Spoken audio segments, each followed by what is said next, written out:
अस्सलामुअलैकुम, I am Mohammad Hasan Hashmi. आज हम चैप्टर नंबर 10 के छठे लेक्चर के साथ यहाँ पे मौजूद हैं।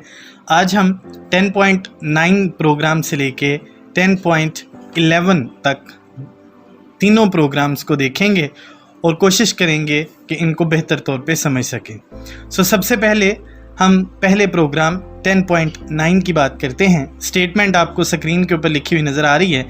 लिखा है write a program to display the following output using single printf statement। और यहाँ पे नीचे जो क्वेश्चन है वो बेसिकली सिंगल स्टार, उससे अगली लाइन में डबल स्टार, उससे अगली लाइन में ट्रिपल स्टार और उससे अगली लाइन में टेट्रा स्टार्स। सिंपल हमें इस स्टेटमेंट को ट्रांसलेट करना है, इसकी एक सेंस बनानी है और उसके मुताबिक हमने प्रोग्राम को लिखना है। मैंने बताया था जब आपके पास सी लैंग्वेज में लिखा हुआ नज़र आ जाए राइट अ प्रोग्राम, तो आपने 4 लाइनें एज इट इज़ लिख देनी है, क्योंकि ये 4 लाइनें आपके अभी तक के सिलेबस में throughout as it is लिखी जानी है। इनमें आपने चेंजिंग नहीं करनी। जहाँ पे चेंजिंग करने की ज़रूरत पेश आएगी तो उसकी टिप मैं आपको बता दूंगा। अब हम चलते हैं प्रोग्राम लिखने की तरफ। लिखा है राइट अ प्रोग्राम, तो हमने ऊपर #include एंगल ब्रैकेट्स के अंदर stdio.h एज इट इज़ लिख देना है। अगली लाइन में हमने लिखा #include एंगल ब्रैकेट्स में हमने लिख दिया conio.h। नेक्स्ट लाइन में अगर आप पेपर के ऊपर लिख रहे हैं, ये मैं बार बार बता रहा हूँ आपको, अगर आप पेपर के ऊपर लिखेंगे तो लिखा जाएगा वाइड मेन। लेकिन अगर आप डेव के कंपाइलर में लिख रहे हैं तो वहाँ पे आपको वाइड लिखने की ज़रूरत पेश नहीं आएगी, आप जस्ट लिखेंगे मेन। पैरेंथेसिस के पेयर के बाद आपने कर्ली ब्रैकेट को ओपन कर देना है। हमने राइट अ प्रोग्राम को 4 लाइनों तक मुकम्मल कर लिया।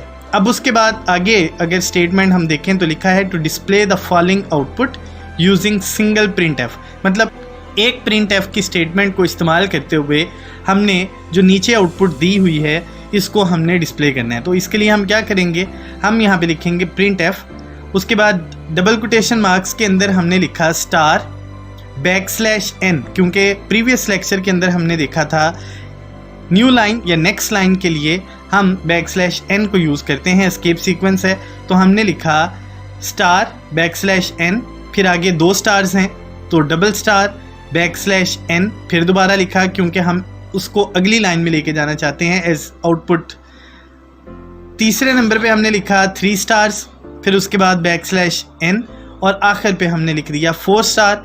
डबल कोटेशन मार्क्स को ऑफ किया, सेमीकोलन लगाने के बाद नीचे हमने लिख दिया गेट ch। अब हमने यहाँ पे कर्ली ब्रैकेट को क्लोज कर दिया। ये हमारे पास एक सिंगल स्टेटमेंट के अंदर, जैसे कि प्रोग्राम के अंदर डिस्क्राइब था, हमने मुकम्मल अपना प्रोग्राम लिख दिया। अब हम इस प्रोग्राम को रन करते हैं। तो जब हमने प्रोग्राम को रन किया तो हमारे पास आप देख रहे हैं कि जैसे ही हमें स्क्रीन के ऊपर क्वेश्चन आया था, जैसे हमें क्वेश्चन दिया गया था उसके मुताबिक हमने आउटपुट को स्क्रीन के ऊपर डिस्प्ले कर दिया है। अब हम चलते हैं अगले प्रोग्राम की तरफ। स्टेटमेंट है write a program to show following output using 1 printf statement. ये भी तकरीबन प्रीवियस प्रोग्राम से मिलता जुलता है। इसमें जो आउटपुट हमने डिस्प्ले करनी है 1, उसके बाद स्पेस है 2, फिर स्पेस 3, 4 एंड 5।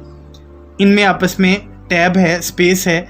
उसके बाद नेक्स्ट लाइन में 6, 7, 8, 9 और 10, इनके दरमियान भी स्पेसेस अवेलेबल हैं, जैसे कि स्क्रीन के ऊपर आपको नज़र आ रहा है। तो चलते हैं अपने प्रोग्राम की तरफ। हमने लिखा #include stdio.h एंगल ब्रैकेट्स के अंदर हमने लिखा। उसके बाद नेक्स्ट लाइन में हमने लिखा #include conio.h, ये भी हमने एंगल ब्रैकेट्स के अंदर लिखा। उसके बाद हमने मेन लिखा, पैरेंथेसिस ये तब हम लिखेंगे जब हम डेव कंपाइलर यूज़ कर रहे हैं, लेकिन अगर पेपर के ऊपर लिख रहे हैं तो वहाँ पे आपने वाइड मेन लिखना होगा। उसके बाद कर्ली ब्रैकेट को ऑन करने के बाद हमने लिखा प्रिंटफ, डबल कोटेशंस के अंदर हमने लिखा 1। अब यहाँ पे हमें उस एस्केप सीक्वेंस को यूज़ करना है जो स्पेस के लिए इस्तेमाल होता है। ये मैं आपकी प्रैक्टिस करवा रहा हूँ ताकि आपको एस्केप सीक्वेंसेस को इस्तेमाल करना आपके लिए आसान हो जाए। सो हमने लिखा 1 \t, फिर 2 \t 3 \t 4 \t 5। अब 5 के बाद आपने देखा था जो हमने आउटपुट बनानी थी उसमें नेक्स्ट लाइन में 6 7 8 9 और 10 लिखा हुआ था।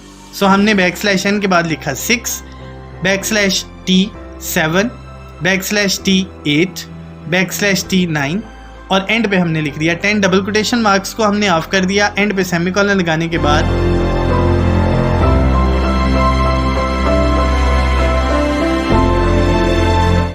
हमने नीचे फंक्शन लिखा get_ch। अब हम कर्ली ब्रैकेट लगाने के बाद इस प्रोग्राम को रन करके देखते हैं कि क्या ये प्रोग्राम जैसे कि हमें आउटपुट बनानी थी वैसे ही इसकी आउटपुट बनती है या नहीं बनती। तो जब हमने प्रोग्राम को चलाने के बाद आप देख रहे हैं स्क्रीन के ऊपर कि हमारे पास वही आउटपुट है जो हम बनाना चाह रहे थे।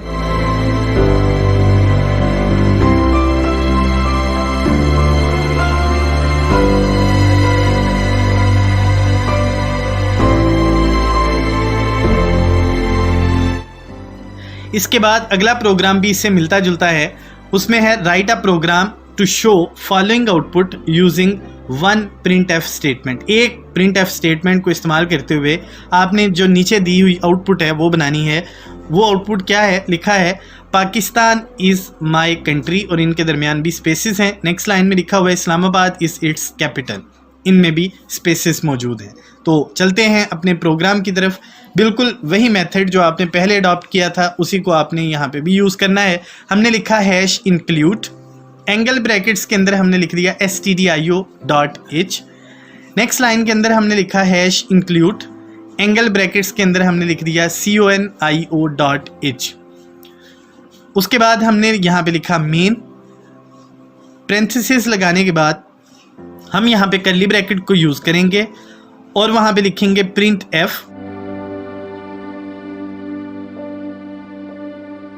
डबल कोटेशंस के अंदर हमने लिखा पाकिस्तान \t, यहाँ पे टैब देने के लिए इज़, फिर \t माई \t कंट्री।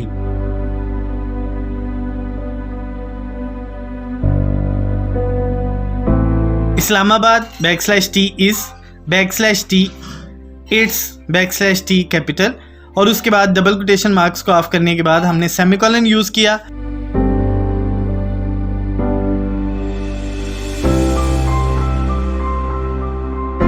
नेक्स्ट लाइन में हमने लिखा get_ch, पेरेंथेसिस लगाने के बाद हमने सेमीकोलन लगा दिया और यहाँ पे कर्ली ब्रैकेट को बंद करने के बाद जब हम इस प्रोग्राम को रन करते हैं तो आप देख रहे हैं कि जो आउटपुट हमें दी गई थी बनाने के लिए हमने वही आउटपुट यहाँ पे डिस्प्ले कर दी है।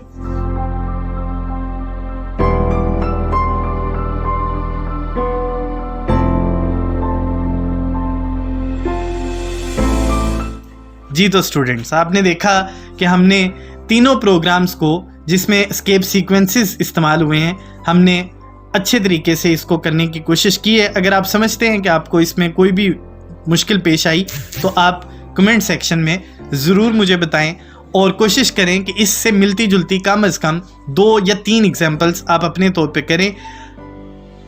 एग्जाम्पल्स करने के बाद जो कोड है और उसकी आउटपुट है वो कमेंट सेक्शन में उसका स्नैपशॉट लेके वो ज़रूर भेजिएगा।